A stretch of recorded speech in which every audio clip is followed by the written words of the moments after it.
In this section, you're gonna learn how to handle the local storage in React Native. But first, let me show you the type of problems that local storage fix and can be helped. Okay, for example, we have here our app. Let's try to log in, okay, and try to change the language. For example, let's make the language, let's make it this Indian language, okay. Now our app become in Hindi. Now let's try to close the app and open it again. So let's try to close it and open it again. Look what happens. I am logged out and the language returned to German language. Why? It's a very bad user experience. The user, when he logged in, you shouldn't log him out for a while. And also when he pick a language, you have to save the language in the local storage. So the user shouldn't need to change the language each time he opens the app. No, I want to save the language, the user data, he's logged or not, in the local storage. So you can think of local storage as the database of the app. This data, the app is stored in the local storage, so those data will never go until the user remove the app or clear the data of the app. And in this section, we're gonna use those two wonderful libraries. React Native Async Storage for handling the local storage. And if you see here, 1 million of people are downloading per week.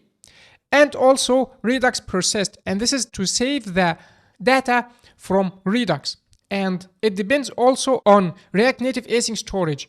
And if you look here, we got here more than 900,000 of people are downloading and use it per week. The way you're gonna handle the local storage in Expo CLI is the same as React Native CLI, with only one difference: the way that you install the package. Because when we install the package in Expo CLI, we're gonna use this command. And when we install the package in React Native, we're gonna use this command: npm install React Native Async Storage. But the usage are the same. And in this section, I'm gonna show you how to use async storage and manage your local storage of the app. But before we start, let's go to our app. And instead of creating a new app, we can just go to app.tsx here and comment all of the code like this. And let's create a functional component, rnfes, like this. Now this is our functional component. Let's style it. So style, justify content, center, align items, center as well. Felix is 1. And let's replace this text. Let's name it, for example, expenses app, like this. Let's give it some font size. Let's make it 20. Justify content, align items, not align content. Align items in the center to make our app in the center. And let's create a use state hook, const total expenses, and set total expenses equals to use state. And let's initialize it with 0, like this. And let's render it here inside another text, total expenses equal to total expenses from the state hook. Oops, I write this text wrong. The last letter must be small, not capital. And press save. Text has been already declared because I already imported twice, like this. Now, finally, let's create a button with title, increase expenses with, let's say, with 10. And when we press on it, we're gonna set total expenses to be total expenses plus 10, like this. And let's give this a font size.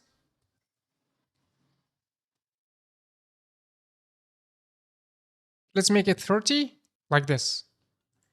Now, it's a simple app. I don't want to make the app complex or to create a big app with text input to handle expenses and so. It's just a simple app because I want you to learn the idea, to know the idea of local storage. I'm just focusing on the local storage. Now, if you increase here and make it 120 and reload your app, you're gonna notice that it returned to 0. Just press R lock, it's become 0 again. Now let's try to make something like adding a database inside the app and store the data inside the app itself. Imagine that you don't have a Firebase database or any database to save your expenses. So we're gonna store this data inside our local storage.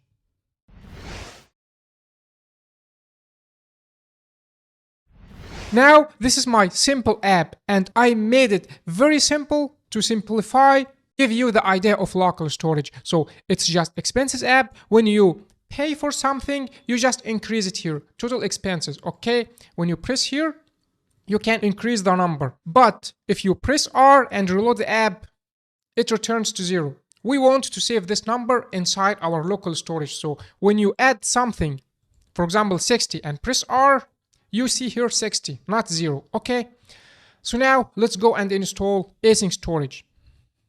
The way you use async storage in Expo CLI is the same as React Native CLI, but there's a little bit different. When you want to use async storage with Expo, just install it like this. Reach this page, just type like this, Expo async storage, like this, and select the first option. You're gonna find this page. Just copy this command and go to your code editor and open a new terminal and paste it and install React Native Async Storage. Okay, this is if you are using Expo. If you are using React Native CLI, just install it from this npm page. Now, if you press here, async storage documentation, you're gonna see this documentations, and this documentations you can use it with React Native CLI and Expo CLI. So let's close the other. First, you need to import async storage. So let's import it at the top here. Now let's go to documentations. Here, if you want to store data in local storage, you're gonna use async storage.setItem to store the data in your local storage. So this is if you want to store a string value, any string value that you want. And here, if you want to store an object value, you have to stringify it to save it as a string in async storage. Okay, now let's go and try to store our number. So let's copy this function and go to our code. And let's make it here, const store data. Let's name it with store total expenses and local storage. I just added a big name to understand the idea. This key is a unique key. And if you want to give the item that you want to store, you have to give it a key here. So this is to set the item. When you want to get the item, you're gonna just pass this key. So when you set the item and save data in local storage, you're gonna add set item and give it key and value. But if you want to get the item, you're gonna just give the key and he's gonna return the value. You're gonna learn as you're gonna see now. So now, see this function, increase total expenses. We're gonna also store this total expenses inside our function here. I mean inside our local storage. So let's create a function here, const increase total expenses. And this function is gonna be, let's fix those spelling errors and just let's cut this function here and paste it here. We're gonna just increase the total by 10 and we're gonna just store the value here also. Don't forget, this key is a very important key and it's better to give it a good name. So let's make the name of it total expenses. You can select or type any key that you want. Okay, and here we're gonna pass the value total expenses with +8 like this, because we don't have any duplicated code. Let's add it here. So const new expenses after update, for example, let's make it total expenses +10 and let's pass it here and here to not duplicate code. Okay, and finally, let's add this function here like this. Now let's press save and try to increase the expenses.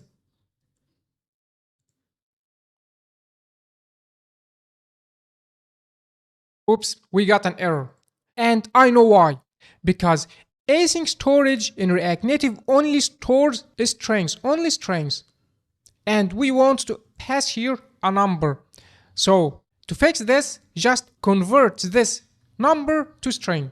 So let's just easily to string like this. Now let's try again. So let's open our app and try to increase. Look, now our app doesn't crash and work perfectly because we converted the number to string. Now guess what? This 240 are stored in local storage, and in next lesson you're gonna show by yourself how I can get this data from my local storage, this number here.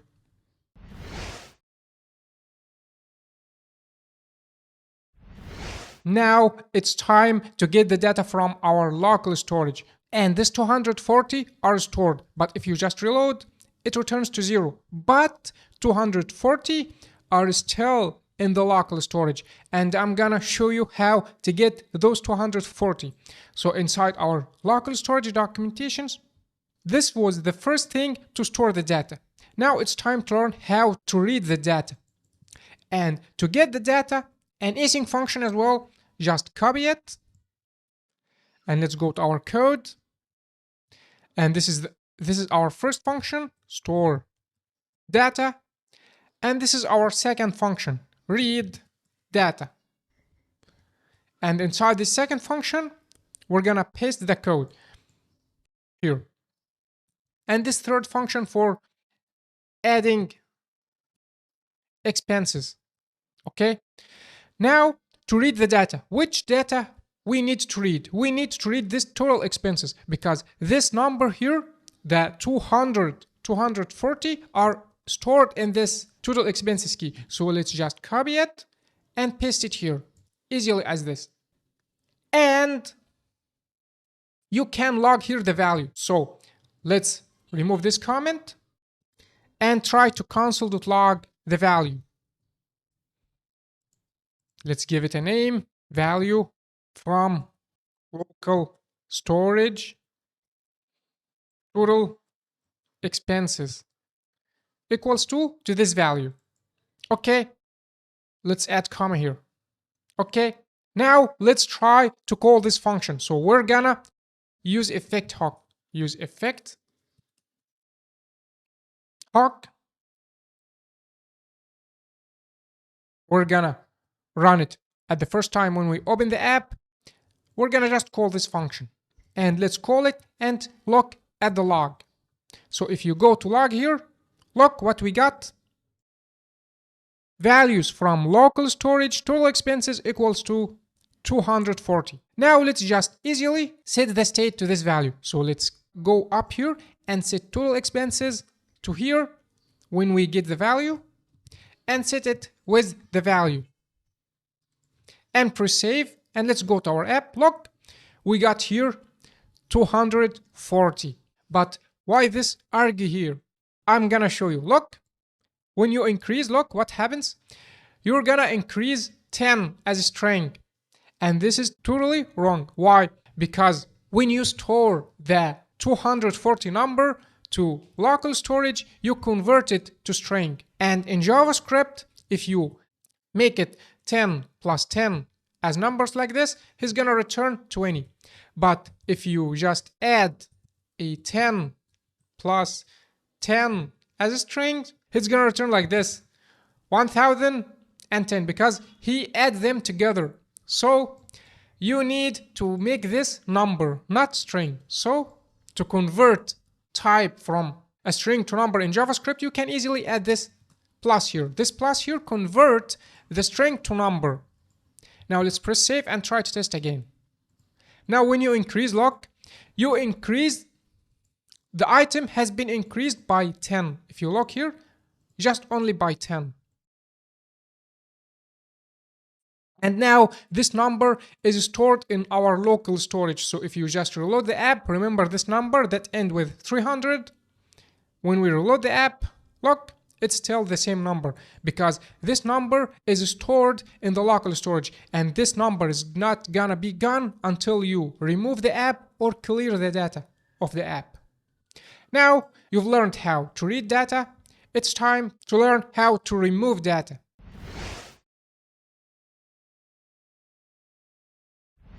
Now it's time to learn the easiest thing is clear the data of a single item. So let's create a third function here after read the data.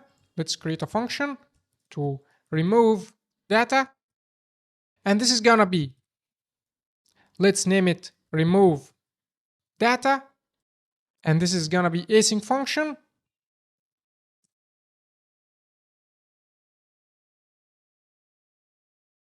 And inside this async function, you're gonna just add the following. You can add try catch to be like the above here, try catch blocks. And inside the catch, you can add the error. I forgot to mention that you can add errors here inside this catch to show error or something. Okay, so inside try here, you can clear the data. For example, just add await async storage dot remove item and just pass the key here. You want to remove the total expenses. I mean this number here. You want to remove this data.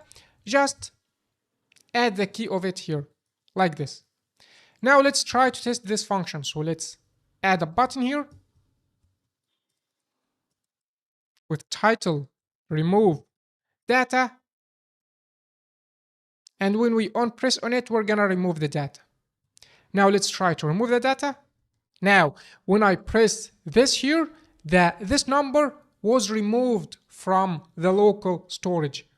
And if you want to see, just reload the app. Look, it's returned to 0. Why? Because I removed the data. But if you increase it, for example, with 80 and reload, it's still 80. If you increase it to be 140 and reload, even the user close the app and open it again, he still can see this 140. But if he just remove the data from the local storage and close the app and open it again, look, our data is gone. So now you've learned how to remove data, how to get data, how to store data. And async storage is very useful and helpful in managing the local storage of the app. And we're gonna use it inside our e-commerce app to store the user data and the user language. I mean the user selected language of the app. Now, this source code is provided. Now the source code is provided in resources. Let's remove all this code. Let's remove all of it and return to our previous code, I mean the e-commerce app. Now let's use async storage with our app.